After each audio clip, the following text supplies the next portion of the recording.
से कैसे बचे और होता है तो क्या करेंगे। डॉक्टर जब thank you for the opportunity sir. Good morning. जैसा कि सर ने बताया, जो अभियान चल रहा है, आज हमारे चर्चा का विषय है डायबिटीज़। ये डायबिटीज़ बहुत कॉमन बीमारी है जो कि मर्दों में भी होती है और औरतों में भी पाई जाती है। तो जनरली हम फोकस करेंगे कि डायबिटीज़ क्यों होता है और इससे हमें कैसे बचना चाहिए।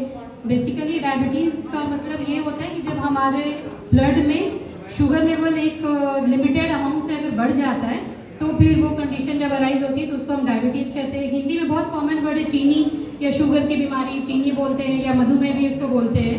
इसका तो 3 टाइप्स के डायबिटीज़ होता है, type 1, type 2 and gestational diabetes.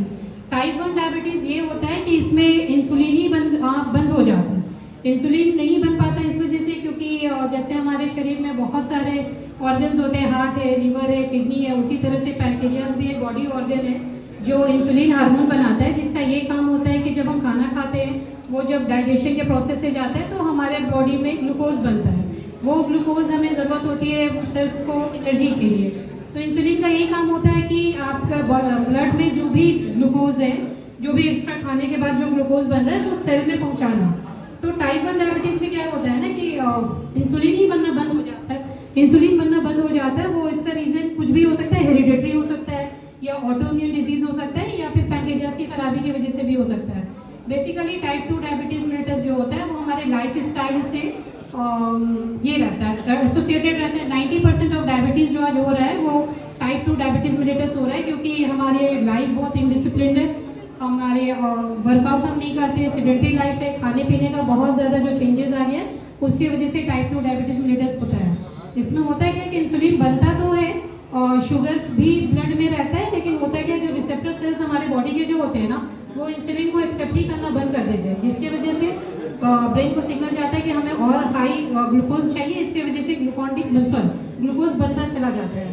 तो इसका रिस्क फैक्टर्स ये है कॉमन। इसका साइन एंड सिम्टम्स जो होता है, वैसे तो शुगर जो है हमारे सारे बॉडी पार्ट्स को अफेक्ट करता है, जिसकी वजह से हम इसको साइलेंट किलर भी बोलते हैं बिकॉज इट किल्स और it damages our body organs very fast.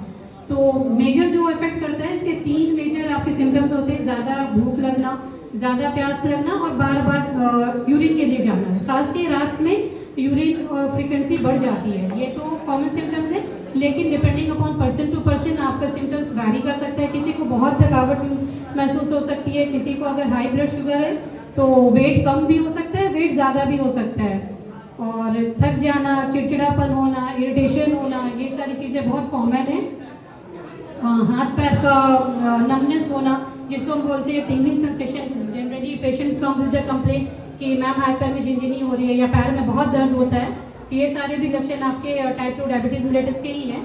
और जनरली कॉम्प्लिकेशंस इसमें ये होता है, रिस्क फैक्टर ये होता है कि ओबेसिटी से आप डायरेक्टली टाइप 2 डायबिटीज मेलिटस की तरफ हम जा सकते हैं। सेडेंटरी लाइफ स्टाइल, जैसे कि मैंने पहले बताया, एक्सरसाइज कम करना या खान पीन में जो चेंजेस आते हैं उसकी वजह से। महिलाओं में पीसीओडी अगर होता है तो उसकी वजह से भी हो सकता है। स्ट्रेस अगर हम लेते हैं तो उसके that is also the reason of diabetes mellitus. और ये सारे सिम्टम्स कॉमनली रहते हैं, लेकिन बचना इससे चाहिए कि हमें ज़्यादातर डाइट रेगुलेट करना होगा अपना। डाइट रेगुलेशन में क्या होगा ना कि मैदा, जितने भी वाइट चीज़ें, say no to white things.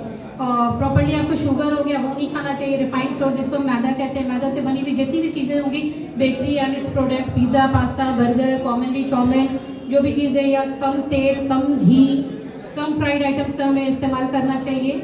ज़्यादा से ज़्यादा हम अपने डाइट में रफेज ऐड कर सकते हैं, ओट्स ऐड कर सकते हैं, आटा की जगह पे मल्टीग्रेन व्हीट्स हम लोग इस्तेमाल कर सकते हैं। और एक्सरसाइज अपने लाइफ में आपको लाना ज़रूरी है। इसका रेंज होता है, डिपेंड्स अपॉन द रेंज। पहले तो नॉर्मल है, अगर फास्टिंग हम करवाते हमें ब्लड टेस्ट एक बार कंटिन्यूसली, अगर कोई डायबिटिक पेशेंट है उनको तो रेगुलर अपना ब्लड टेस्ट करवाते रहना चाहिए। इन केस कि अगर आपको नहीं है तो इससे कि रिकमेंडेड है कि आपके 30 ईयर्स या 35 ईयर्स हर 6 महीना या साल भर पे आप अपना एक बार रेगुलर चेकअप कराते रहिए। फास्टिंग जो है ना, इसका range it differs. Fasting is from 90 to 110, वो फास्टिंग है तो वो नॉर्मल रेंज में है।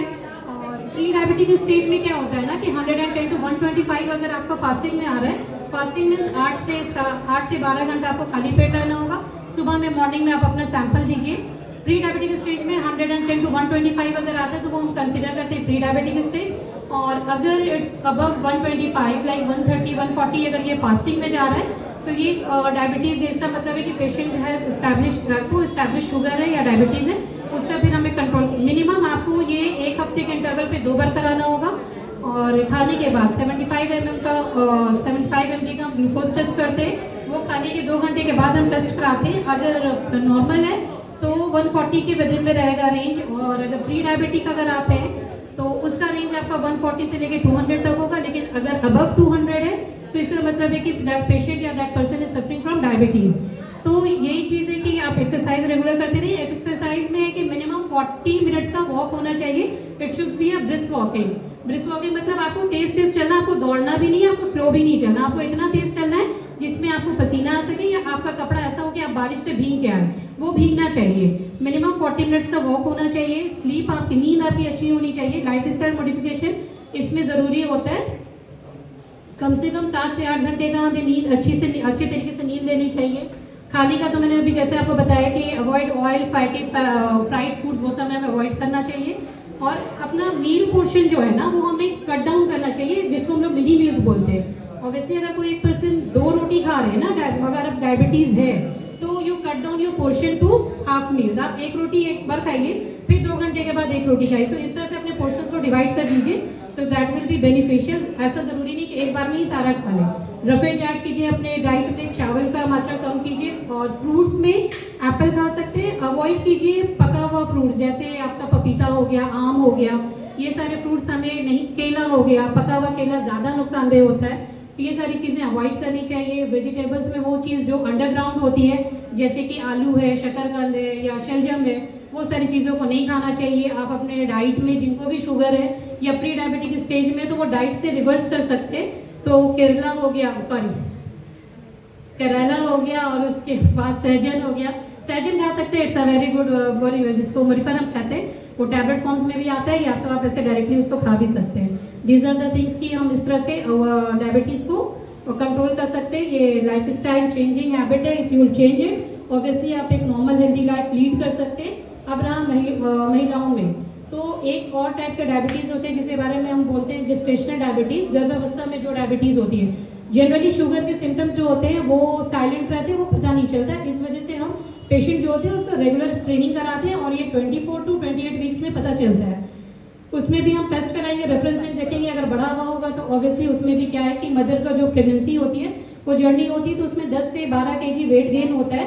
बट अगर पेशेंट डायबिटिक है तो हम ये करेंगे कि उनका वेट 7 से 8 kg से ज़्यादा नहीं बढ़ना चाहिए। इसमें भी ये भी कॉमन है कि हम स्क्रीनिंग करेंगे। स्क्रीनिंग में हमें पता चल जाएगा कि पेशेंट पहले अगर प्राइमी है तब तो कोई दिक्कत नहीं, लेकिन अगर फैमिली हिस्ट्री अगर किसी की डायबिटीज़ की है तो हमें वो चेक करना होगा, या पेशेंट का खुद की ओबेसिटी है या हिस्ट्री ऑफ PCOS है तो वो हमें देखना होगा कि अगर PCOS है उसके बाद उसने कंसीव किया है तो that can be the reason for diabetes. और थायराइड लेवल हम चेक कराएंगे, थायराइड लेवल, कोलेस्ट्रॉल लेवल भी हम चेक कराते रहेंगे टाइम टू टाइम। अगर अनकंट्रोल रहेगा, अनचेक रहेगा तो महिला जो है तो it can convert into eclampsia, pre eclampsia, वो हो सकता है, हाई BP हो सकता है, कॉम्प्लिकेटेड डिलीवरीज हो सकती है। बच्चे का वेट बहुत ज़्यादा बढ़ा हुआ होगा, देखने में रहेगा कि बच्चा बहुत हेल्दी है, लेकिन इन जनरल बच्चे का वो शुगर लेवल जो होगा हमेशा वो 80 से कम रहता है। तो ये सारी चीज़ें हम उनको देखनी पड़ेगी, चेकअप कराना पड़ेगा। एज द सेइंग गोज कि healthy body lives in healthy mind. तो ये हम सबका ये जिम्मेदारी बनती है कि हमारे आसपास जितनी भी फीमेल्स हैं उनके हेल्थ का, ना सिर्फ फिजिकल हेल्थ का या मेंटल हेल्थ का भी उनका ख्याल रखें, उनके शिक्षा का ख्याल रखें। Ultimately the goal should be, we should be fit India, that's why India will be health. Thank you.